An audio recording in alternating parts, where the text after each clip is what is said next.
सेहीपरि सानखेमुंडी निर्वाचन मंडलीर युव छात्र BJD पक्षर सानखेमुंडी BJD विधायिका प्रार्थी सुलक्षणा गीतांजलि देवी नेतृत्व में बहु युव छात्र नेता बीजेडी कर्मी और छामुआ नेता माने सामिल होई राज्य सरकार विरोध में नाराबाजी करते।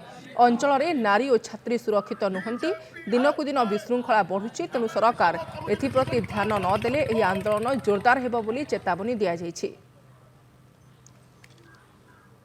महिला सुरक्षित नुह सरकार कि छात्र छात्री सुरक्षित नुह सबुदिने दुष्कर्म हो चली।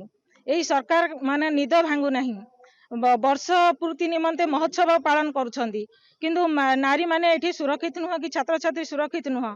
से माने ई माने किछि करि पर नाहंती महिलांग पई कि छात्र छात्री मानक पई। भारत स्वाधीन होलाटू ए गोटे बीजेपी सरकार आसिला परे नारीर सुरक्षा बहुत कमी जाइछि। दर्शन छात्री निर्यातना आईन श्रृंखला विपर्जित ए विषय नहीं कि आज बिजु जनता दल छात्र समस्त राजरास्ता को ओल्लैछंती। तेणु मु आगको दाबी करुछि कड़ा रूपे पालन करा जाऊ, नहले बिजु जनता दल आगको दम रे पूरा ओल्लैबो। हमर पूर्वतन मुख्यमंत्री नवीन पटनायक निर्देश क्रमे आमे समस्ते लोक माने छात्र माने युव माने धराकोट ब्लॉक रो बिजु जनता दल रो समस्त लोक माने एठी आसिकी आज आमे धारणा देइछु।